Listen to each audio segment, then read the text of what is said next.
Trano raiky amin'ny telopolo sy roanjato no may kilany afo, tanàna iray manontolo no may kila hotahotany afo tao nosy varika, ary trano miisa raiky amin'ny telopolo sy roanjato no may tombanana ho eninjato ny traboina tsy manan-kialofana sy ravafananana fa tsy mbola fantatra hatreto ny fototry ny fahamaizana. Izany moa ny loharanom-baovao izay navoaka ny minisitra Volamiranta Donamara koa dia zaraiko aminareo rehetra.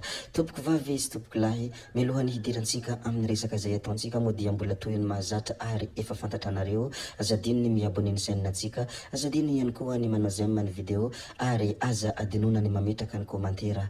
Ndeha aloha hidirantsika izany fanaovana abonnement izany, mialohany hirisoantsika amin'ny resaka izay ataontsika. Ndao ary tompoko lahy, ndao ary tompoko vavy.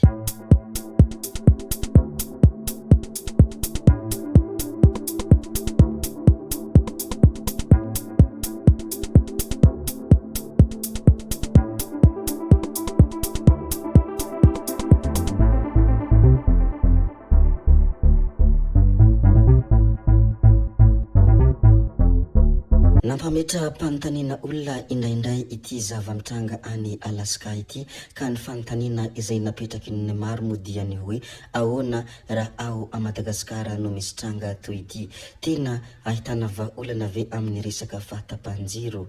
Alaska moa no hiresantsika ity, ho alina foana mandritra ny rovolana mahery, efa tsy mahataitra ny mponina ao Alaska Etazonia intsony ny zava-misy fa milentika manomboka ny harivan'ny 18 Novambra ny masoandro ary tsy miposaka itsony raha tsy any amin'ny 13 Janoary.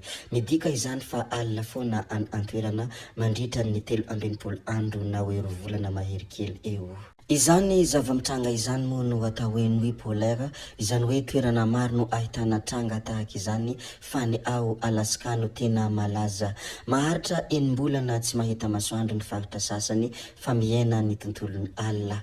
Laharam-pahamehana ny herinaratra manazava ny tanàna any fa tsy ahitana delestazy, ka nametra panontaniana ire olona ny hoe so ihany fa tsy eto a Madagasikara no misy an'izany fa raha nisy ao a Madagasikara izany tranga izany mba ona ny afaran'ny mponina malagasy hoy ireo zay maneho ny hevitra sy mametra panontaniana. Rehefa voalazantsika moa ny mikasika aniny ire tompoko vavy sy tompoko lahy, ndeha aresika hiresaka kely ny mikasika ny Mikeya. Mikeya eo anelanelan'ny Toliara sy Morombe no mety ahitana azy. Olona mipetraka any anaty ala sy toerana midadasika izy ireo, mihaza sy mihinana baboy izy. Voalaza fa afaka manambady maro ny lehilahy ary tsy misy mahalala ny taonany izy ireo no sady tsy mahay vola ihany koa. Raha vantany vao namoaka fampahafantarana mikasika any Mikeya ity moa ny pejy mitondra anarana hoe vaovao Toliara dia be debe ny olona liana, be debe ihany koa ny olona nilaza ny fanehoan-kevitra izy ireo ny amin'ny fahafantaranjareo ny mikasika ny Mikeya. Nisy namana anankiray moa dia naneho ny hevitra nanolonany ny fampahafantarana mikasika ny Mikeya iny. Toy izao moa ny fanehoan-kevitra izay nataon'ity namana ity: ahitsio ny soratra fa diso, toy ny olona rehetra ny Mikeya afaka manambady maro izay te hanao izany, miaina amin'ny fihazana ny Mikeya fa mamboly koa ary miompy ihany koa, mahalala vola ary mampiasa vola ny Mikeya, mandeha mividy izay ilainy eny an-tsena ny Mikeya sady mivarotra ny vokatra ny asany ihany koa. Ponina milamina ny Mikeya, tsy tia korontana fa mifanampy sy mifandray amin'ny rehetra. Manana ny calendrier anazy manokana ny Mikeya ary io no andrefesany ny taona sy ny ahalehiben'ny olona anankiray. Izany moa ny fanehoan-kevitra izay nataony ity namana ity, no sady nanitsy ny fampahafantarana izay nataony pejy anankiray izay mitondra anarana hoe vaovao Toliara. Anisan'ny zavatra mahaliana moa ny tantarany ireo rehetra ao a Madagasikara, nafoko izany na ny fomba amam-panahony ireo malagasy rehetra, nefa efa mitady tsagotsagotra ny mitady anireny tantara ireny satria efa mirona mankany amin'ny fivoarana ny olona ankehitriny. Na zany na tsy zany dia misy foana ny olona mahatazona ireny tantara ireny sy mahatazona ny fomba amam-panao, ka izany indrindra no mahaliana rehefa misy olona manokatra ny fanehoan-kevitra mikasika an'ireo sy manokatra ny fampahafantarana ny mikasika an'izay zavatra izay. Rehefa voaresaka antsika ihany koa ny mikasika aniny Mikeya iny, ndeha resika hiresaka kely ny mikasika an'ity kandidany ben'ny tanàna ny Antananarivo ity. Toy izao moa ny fanambarana izay nataony tao anatin'ny pejiny: zava-dehibe loatra tamiko ny fihoanantsika teto amin'ity toerana ity, ho fanombohana ny fampelezan-kevitra amin'ny fifidianana ho ben'ny tanàna ny Antananarivo. Tamin'ny fanokafana iny fampelezan-kevitra iny moa no nanaovany ity fanambarana ity. Nilaza ihany koa moa izy ny hoe handresy isika ho an'ireo renim-pianakaviana indrindra fa ireo vehivavy manantena izay miandrandra fanohanana. Handresy isika ho an'ireo tanora izay miandrandra sehatra ahafahan'izy ireo mivelatra. Handresy isika ho an'ireo zanantsika izay manana zo hianatra sy hisitraka sekoly manara-penitra.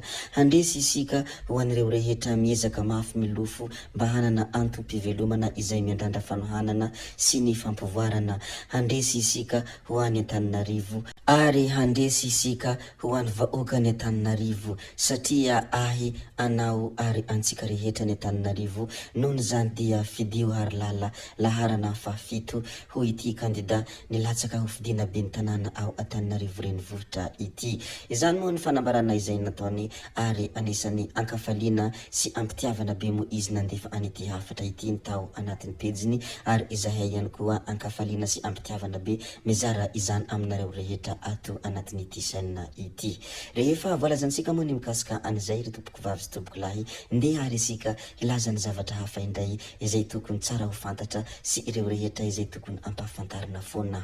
Mbola resaka fanombohana fampelezan-kevitra amin'ny fifidianana ben'ny tanàna ihany moa ity ho lazaintsika manaraka ity.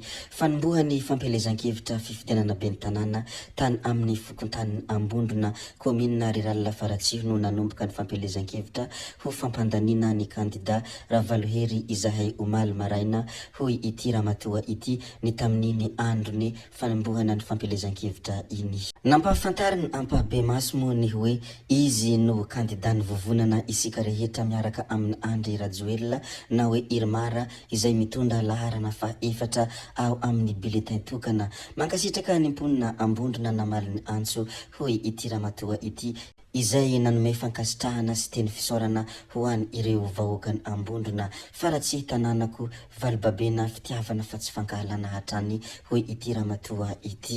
Anisany ramatoa mihetsiketsiky moa ity ramatoa ity ary anisany ramatoa izay tena tia maneho hevitra ihany koa tsy mahagaga raha toa ka milaza azy foana isika isanandro ary milaza azy matetika foana isika. Ny amaranantsika tanteraka ny filazana ny zava-misy ato anatin'ity video anankiray ity ry tompoko vavy sy tompoko lahy dia ity loharanom-baovao izay navoaka ny vaovao Marinora John ity.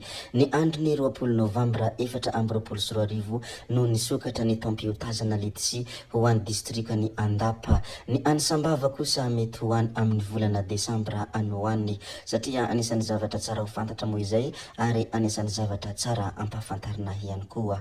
Tompoko vavy sy tompoko lahy, zay ihany koa ny namarana ny videontsika koa dia mankasitraka anareo rehetra na vitanay ny video hatramin'ny farany ary mbola manentana anareo foana ny mbola hanaraka ny video manaraka izay alatsaka misesisesy ato tsy mijanona antsaingy ato. Zay fa tsy halavenay resaka hametra veloma izahay veloma vitivity fa tsy hoe akory veloma mandrakizay amin'ny manaraka indray no manao ny misimisy veloma tompoko lahy veloma tompoko vavy.